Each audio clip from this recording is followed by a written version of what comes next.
Randonneuses, randonneurs et fidèles amis de l'émission Balade, Randonnée et Découverte, bonjour.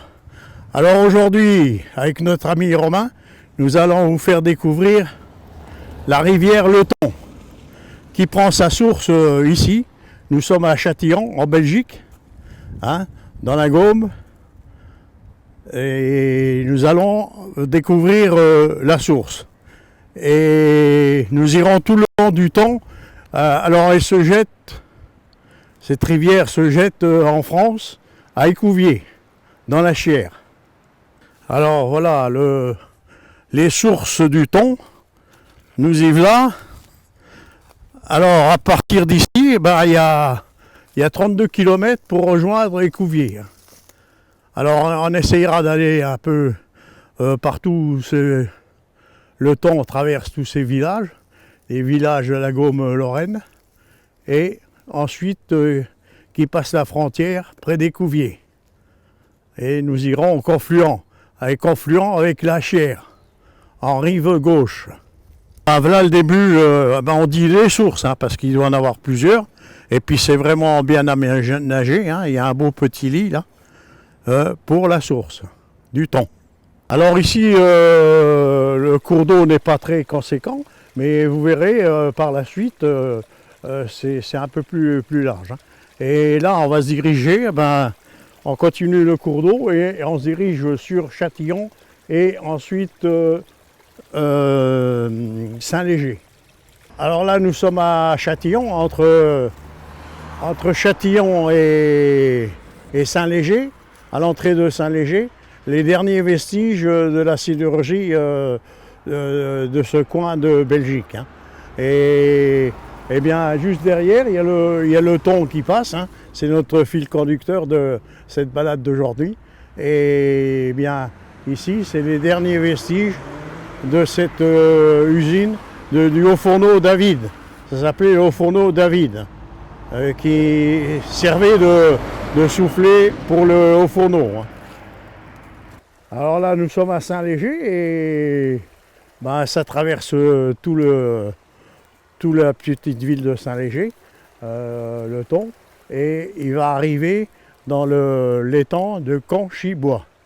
Alors là, nous sommes devant le lavoir de Saint-Léger. Et ce lavoir, il servait à faire la lessive. Au début du XXe siècle, les lavoirs jouaient un rôle social très important pour la femme. En effet, celles-ci sont dans leur lieu de rendez-vous, notamment lors des grandes buées. Qu'est-ce qu'on appelait les grandes buées? C'était quand on faisait en automne ou au printemps et à l'automne, on lavait tout le linge de maison. Et les opérations d'envergure, c'est l'ensemble du linge de la maison, cela durait 2-3 jours d'affilée, 2 fois par an, en automne et au printemps. C'est ce que je disais tout à l'heure. Alors, la lessive se passait comme ça, on arrosait alors tout à l'eau bouillante, et ensuite on trempait le linge, terminé, et ensuite à la phase de battage. On battait le linge pour rincer à l'eau froide, dans un autre bac. Il y avait plusieurs bacs et on lavait dans un bac avec de l'eau chaude et avec de l'eau froide, on rinçait. Et alors étendu sur l'herbe, au verger ou sur les haies pour sécher et blanchir. Nous voici devant le lac de Conchibois, ici à Saint-Léger. Alors ce lac sert surtout en été. Il y a plein de monde qui vient se baigner, faire du pédalo et tout ça. Et il sert aussi, il y a ce grand bâtiment là, où il y a une partie de l'office de tourisme qui est à l'intérieur et qui sert surtout quand il y a les marches populaires qui partent d'ici. Alors il y a toujours des marches de 5, 10, 15 et 20 km et elles partent tous d'ici. Et comme ça, il y a un beau local, même ils font des repas à midi pour se restaurer. Et c'est vraiment bien, c'est un bel endroit. Alors là le Thon, et tout le long de la route, on a cette rivière. Et elle forme tous des petits méandres, hein. On croirait qu'elle évite les arbres, elle se tortille un peu partout. Et c'est bien agréable tout le long là. Alors bon, il y a sûrement des bonnes truites là-dedans, hein, dans cette rivière, parce que la pêche est réservée, ça veut dire qu'il y a du bon poisson, hein. Alors là, on va se diriger sur Hette, hein, Saint-Léger, Hette, hein. Et tout le long, ben, on a vu ce cours d'eau là. Et puis comme je vous disais tout à l'heure, ben, les méandres. Alors on croirait que c'est chaque arbre qui donne la direction suivante, hein. Alors, voilà un peu les bourgeons des noisiers, hein, ils sont déjà tout formés. Alors c'est bientôt le printemps arrive, hein. Alors nous là à Hette, eh bien sur le thon toujours, à nos pieds le thon. Et bien Hette, c'est vraiment le village typique Gomé, avec un village rue, quoi. Alors là, nous sommes dans le vieux Virton. Ah, le petit train, ouais. Ah bah t'as le temps de le voir, hein, et c'est un train de marchandises, hein. Il se dirige vers la France, hein.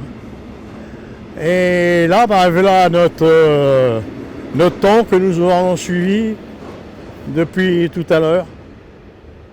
Alors là, près du thon, bah, il y a des beaux petits étangs là, dans le vieux Virton.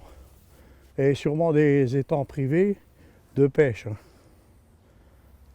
Bien, ça c'est le thon et la vire qui vient se jeter dans le thon.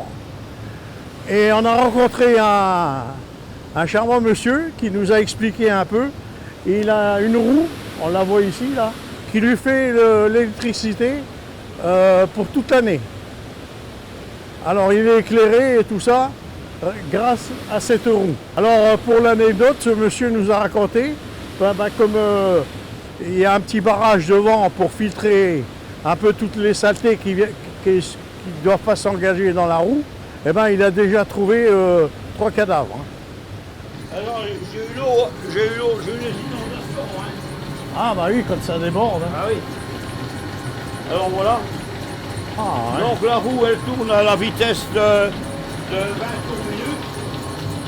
J'ai un multiplicateur ici, Ah oui. épicycloïdal, Ah oui. c'est-à-dire c'est un noyau central Qui alimente les deux. et je multiplie 40 fois la vitesse de la roue. Ah là, oui. Donc je suis ici à 800 tours 800 tours et là-bas elle tourne moins vite. et là-bas elle tourne à 20 tours, hein. 20 tours, hein.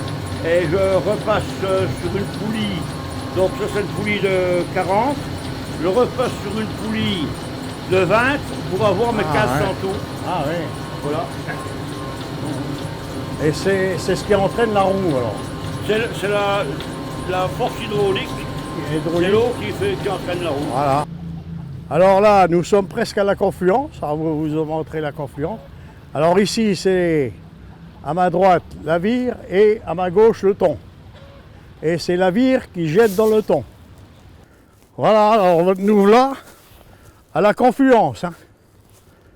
Alors c'est bien la vire qui jette dans le thon, hein. Allez, on est au bout. Voilà. Et on peut encore remercier Jacques de nous avoir montré le chemin. Parce que sinon on chercherait encore depuis longtemps. Alors là nous sommes à Arnoncourt, hein, où il y a une usine à papier, à pâte à papier et à papier. Et ben, je vous en dirai un peu plus tout à l'heure sur l'usine. Et voilà le thon. Eh ben, il fait déjà une belle largeur, hein. Hein? Puis là, on va se diriger sur... ensuite, on se dirigera sur l'Amorteau.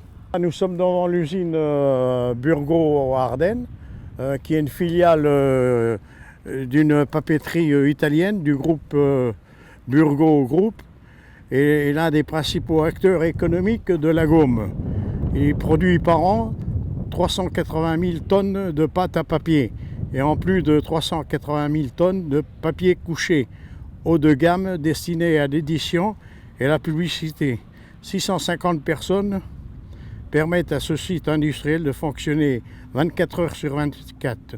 Respectueux de son environnement, Burgo Ardennes participe à la gestion durable de la forêt. L'entreprise est certifiée ISO 2000 et compagnie, ce qui salue sa volonté et son engagement constant dans une industrie plus propre et plus respectueuse de la nature. Et il faut au moins 150 camions qui amènent des arbres. Et ces arbres sont... On enlève toute l'écorce avant de traiter. Hein. Et vous voyez toute la réserve qu'il y a dans un tas là-bas. Et ben, c'est avec ces tout petits déchets de bois que l'on fait la pâte à papier. Voilà. Alors là, nous sommes à la Morteau, hein, près de l'église, et voilà, on trouve le thon. Mais alors, vous voyez la différence qu'il y a hein, maintenant. Hein. Vous voyez un peu la largeur. Hein. Et là, on arrive presque à la confluence avec la Chière à Écouviez. Nous sommes pas loin d'Écouviez. On va aller faire un petit tour au Mont Quintin. Alors, on vous a amené ici parce que il y a un superbe point de vue et on a toute une vue sur les alentours. Hein. Et la France, elle commence là-bas où il y a les éoliennes. Hein. Et ça, c'est le sud de la Belgique, de la Gaume. Et on a tous ces petits villages autour, là. Arnoncourt, Couvreur, Rouvroy. Et au plus loin, là-bas, c'est Virton. Hein. Saint-Marc, Virton. Et superbe la vue. Hein. Alors, nous voilà devant le château du Mont-Quintin. Et c'était un château féodal qui date du XIe et XIIe siècle, qui ont été réalisés par les comtes de Chiny. Et tous les ans, ils viennent ici pour rénover un peu ce qu'ils peuvent de cette ruine. Alors voilà, nous sommes sur le thon qui va se jeter dans la Chière un peu plus loin. Et il y a 2 kilomètres qui sont frontaliers avec la Belgique, hein, franco-belge. Hein. Le thon fait frontière avec les 2 États. Et ben, là-bas, vous avez Écouviez, hein, c'est un peu plus loin qu'Écouviez. Et là, vous avez la Chière, près de la voie ferrée, là-bas, vous avez la Chière, et le thon se jette dans la Chière. Voilà, notre périple est terminé, et je pense que ça vous a plu comme ça nous a plu. Et ben, je vous souhaite un au revoir et à la prochaine, aux prochaines découvertes. Au revoir, à la prochaine, à plus tard.